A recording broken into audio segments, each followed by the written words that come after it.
Afternoon students, आज हम आपकी बुक संचयन के जो आपका पहला पार्ट है वो शुरू करने जा रहे हैं, जिसका नाम है गीलू और जो महादेवी वर्मा जी द्वारा लिखा गया है। तो उसके अंदर शुरू करते हैं कि महादेवी वर्मा जी किसके बारे में हमें क्या बताना चाहती हैं। सोन जूही में आज तक पीली कली लगी है, इसे देखकर अनायास ही उस छोटे जीव का स्मरण हो आया जो इस लता की संघन हरितिमा में छिपकर बैठता था और फिर मेरे निकट पहुंचते ही कंधे पर कूदकर मुझे चौंका देता था। तब मुझे कली की खोज रहती थी, पर आज उस लघु प्राण की खोज है। तो यहाँ पर जो सोन जूही है वो सोन का मतलब होता है सोने के रंग के जैसी। सोन जूही का मतलब है कि एक पुष्प जो कि सोने के रंग का, सोना कौन से रंग का होता है? पीले रंग का होता है। तो जो पुष्प है वो क्या है? पीले रंग का एक पुष्प आज एक पीली कली लगी है, इसे देखकर अनायास का मतलब होता है कि अचानक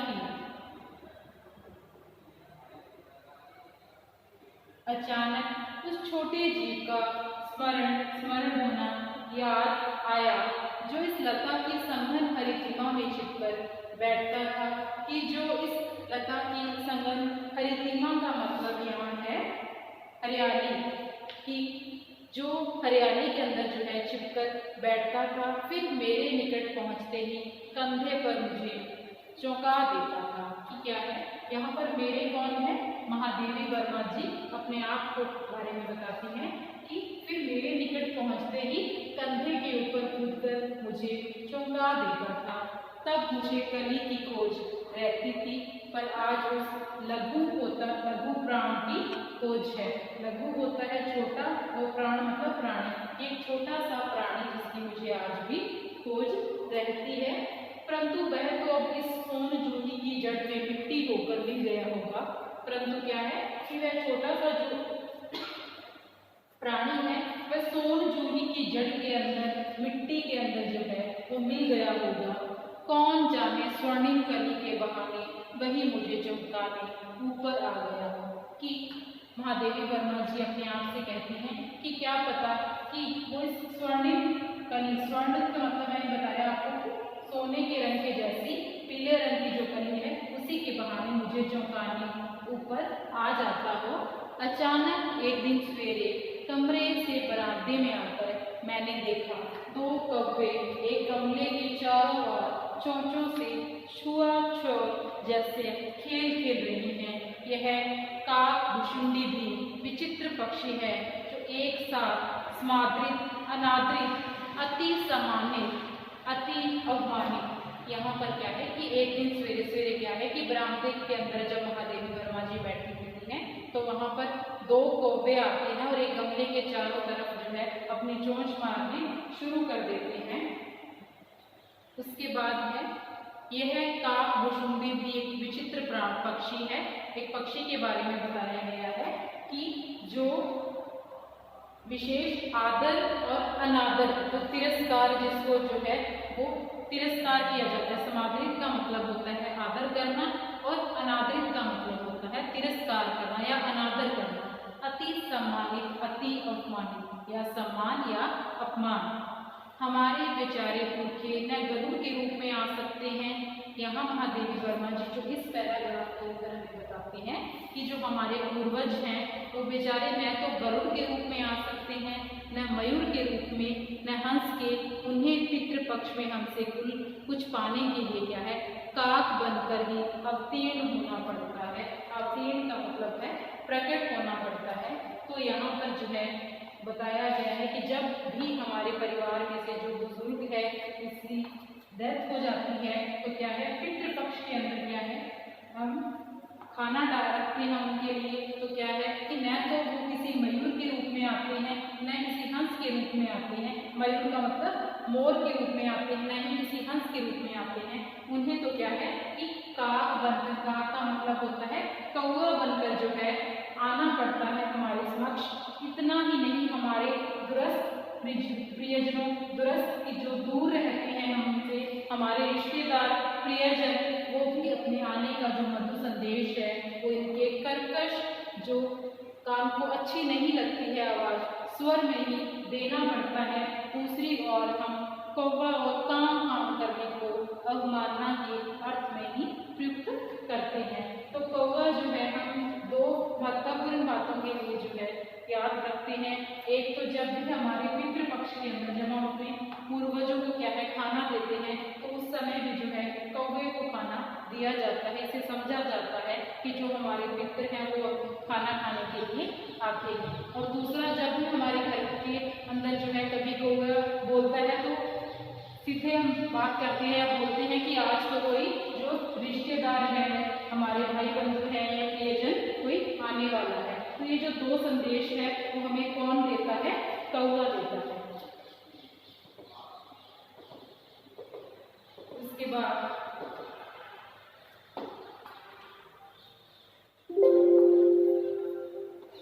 मेरे काक पुराण के विवेचन में अचानक बाधा आ पड़ी। मेरे काक पुराण कि जब वो ये कौवे की जो पुराणिक कथा है उसके बारे में विवेचन किया है, बात कर रही है, व्याख्या कर रही है, तो अचानक कोई बाधा आती है क्योंकि गमले और दीवार की संधि में छिपे एक छोटे से जीव पर मेरी दृष्टि रुक गई। तो जैसे ही वो कौवे की जो पौराणिक बातें हैं उनको बताती हुई है तो वहाँ पे क्या है कि गमले के पास में दीवार के पास ही क्या है एक छोटा सा जो जीव है उसके ऊपर मेरी नज़र जाती है, जो दृष्टि है वो रुक जाती है। निकट जाकर देखा गिलहरी का एक छोटा सा बच्चा था कि वो क्या देखती है कि गमले और दीवार के बीच में क्या है कि एक जो गिलहरी का छोटा सा जो बच्चा है वो उसे दिखता है। तो हमने जो पहले पढ़ा इसके बारे में वो बात कर रही है कि सोन चूहे की जड़ के अंदर जो है उसे दफनाया गया है। तो वो क्या है यहाँ पे गिलहरी के छोटे से बच्चे के बारे में जो स्मरण कर रही है, याद कर रही है। काक दव्य की चोंचों के वो घाव उस लघु प्राण के लिए बहुत थे, अतः वह निश्चेष्ट सा गमले से चिपका पड़ा था। तो वो क्या देखती है कि जो गिलहरी का छोटा सा बच्चा है वो काक दव्य का मतलब होता है कि कौवे की चोंचों में उसे क्या है घाव दे रखे थे कि दो जो कौवे थे उन्होंने क्या है गिलहरी के छोटे से बच्चे के ऊपर घाव कर रखे थे, लघु प्राण छोटा सा जीव। अतः वह निश्चेष सा कि बेहोश जो है वो गमले के पास पड़ा हुआ दिखा। सबने कहा कौवे की चोंच का घाव लगने के बाद यह बच नहीं सकता, अतः इसे ऐसे ही रहने दिया जाए। तो सबने कहा महादेवी वर्मा से कि अगर कौवे की चोंच अगर उसको लग जाती है, इसका घाव इतना बड़ा हो गया इस छोटे से बच्चे के, तो क्या है यह बच नहीं सकता है। परंतु मन नहीं माना, उसे कोले से उठाकर, कोले से मतलब उसे धीरे से उठाकर अपने कमरे में लाई, फिर रुई से रक्त पोंछकर घावों पर पेंसिलिन का मरहम लगाया कि उस छोटे से बच्चे को क्या है महादेवी वर्मा जी उठाकर कमरे के अंदर लाती हैं, रुई से क्या है रक्त उसका पोंछती हैं, खून जो लगा होता है उसकी चोंच, जब कुएं ने चोंच मारी तो उससे जो है वो काफी रक्त जो है बह गया था, तो वो पोंछती हैं। उसके बाद क्या है घाव के ऊपर जो है पेंसिलिन का जो है मरहम लगाती हैं। रुई की पतली बत्ती दूध से भिगोकर जैसे जैसे उसके नन्हे से मुंह में लगाई, पर मुंह खुल नहीं सका और दूध की बूंदें दोनों ओर डुलक गई। तो क्या है ये सारा जो अपने गाँव पहुँचकर पेंसिलिन में जाने के बाद क्या है कि महादेवी वर्मा जी है रुई से क्या है पत्ती बनाकर दूध पिलाने की कोशिश करती हैं, पर उसका जो मुंह है वो बंद होता है, जिसकी वजह से क्या है कि दूध जो है वो दोनों तरफ लुढ़क जाता है। कई घंटे के उपचार के उपरांत उसके मुंह में एक बूंद पानी तक लाया जा सका। तीसरे दिन वह इतना अच्छा और आश्वस्त हो गया कि मेरी उंगली अपने दो नन्हे पंजों से पकड़कर नीले कांच के मोतियों जैसे आंखों से इधर उधर देखने लगा। तो क्या है कि कई घंटों के उपचार के बाद जो उन्होंने महादेवी वर्मा ने उसके घाव साफ किए, पेंसिलिन लगाया, थोड़ा सा पानी जो है उसे ग्रहण करवाया, उसके बाद क्या है कि वो थोड़ा सा अस्वस्थ हो गया, थोड़ा स्वस्थ हो गया, ठीक हो गया और अच्छा महसूस करने लगा। मेरी उंगली उसके बाद क्या है कि महादेवी वर्मा की जो उंगलियां हैं दोनों पकड़ कर अपने पंजों से पकड़ने लगा और उसकी जो आंखों के बारे में बताया गया है कि उसकी जो नीले कांच की कांच रंग की जो मोती जैसी आंखें थी वो चमक रही थी। 3-4 मास में उसकी सिंदूर रोए, झब्बेदार पूंछ और चंचल चमकीली आंखें सबको विस्मित करने लगी कि 3-4 मास का मतलब 3-4 महीने के बाद सिंदूर रोए कि उसके जो बाल थे वो बहुत ही मुलायम थे, झब्बेदार पूंछ, चंचल चमकीली आंखें सबको विस्मित करती थी। विस्मित का मतलब होता है सबको हैरान करने लगी।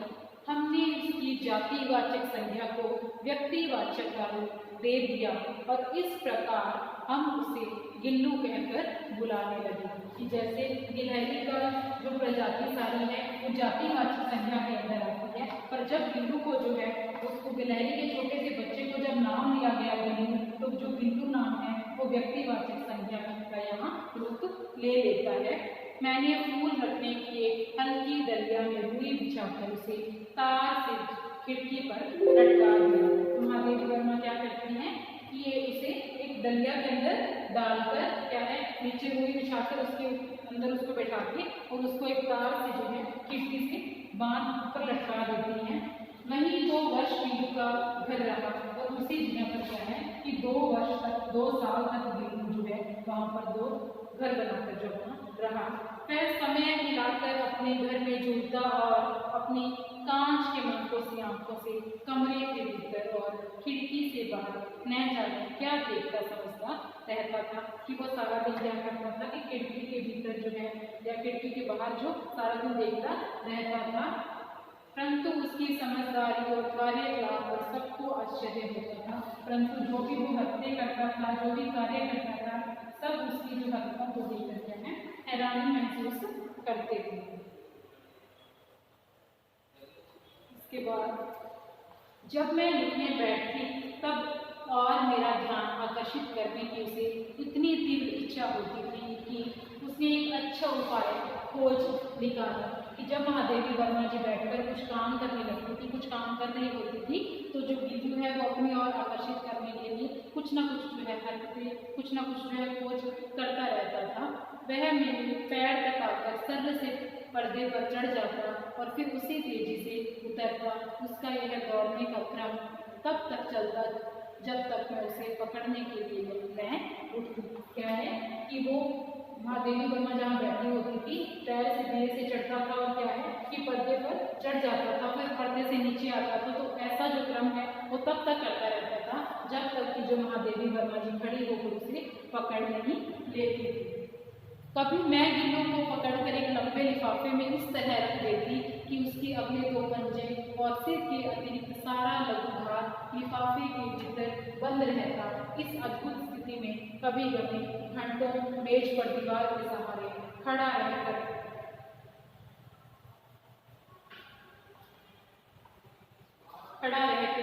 वह अपनी चमकीली आंखों से मेरा कार्यकलाप देखता रहता। तो कभी कभी क्या है महादेवी वर्मा जी करती थी कि लिफाफे, बड़े से लिफाफे के अंदर उसको डाल के उसके पंजे और जो सिर है वो सारा बाहर रख के उसको बंद कर देती थी।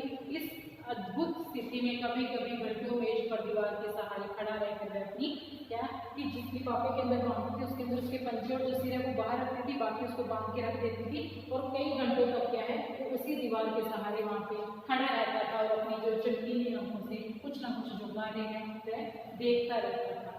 भूख लगने पर चिक चिक करके मानो वह मुझे सूचना देता और काजू या बिस्किट मिल जाने पर उसी स्थिति में लिफाफे से बाहर वाले पंजों से पकड़कर उसे उतरती। तो जब भी उसे भूख लगती थी वह क्या है चिक चिक करने लगता था। जैसे महादेवी वर्मा को पता चल जाता था कि अब गिल्लू को भूख लगी है तो वह क्या है उसे काजू और बिस्किट खाने के लिए दे देती थी, जिससे उसके बाद जो लिफाफे के बाद उसके पंजे और मुंह होता था, जिससे वह क्या है पकड़कर उतरने लगता था। फिर गिल्लू के जीवन का प्रथम वसंत आया। नीम चमेली की गंध मेरे कमरे में होले होले आने लगी कि जैसे ही वसंत का मौसम आया, नीम और चमेली यहाँ पौधों की बात की गई है, गंध सुगंध जो है वो कमरे के अंदर होले होले धीरे धीरे जो है आनी शुरू हुई। बाहर की गिलहरियाँ खिड़की की जाली के पास आकर चिक चिक करके न जाने क्या कहने लगी। तो जो क्या है कि खिड़की के बाहर क्या है और भी बहुत सारी जो गिलहरियाँ दरख्तों पर बाहर पेड़ पौधों पर थी, वो भी आकर जाली के पास चिक चिक करके बोलती और पता नहीं वो क्या कहना चाहती थी। गिल्लू को जाली के पास बैठकर अपनेपन से बाहर झांकते देखकर मुझे लगा कि इसे मुक्त करना आवश्यक है। तो यह सारी जो बातें देखकर वो क्या है कि महादेवी वर्मा जी सोचती हैं कि अब इसे क्या है मुक्त करना आवश्यक है, मुक्त करना जरूरी है। तो आज हम इतना ही करेंगे। इसको रिवाइज करना है, पढ़ना है। अगर किसी को भी कोई प्रॉब्लम है तो वो मुझसे पूछ सकता है।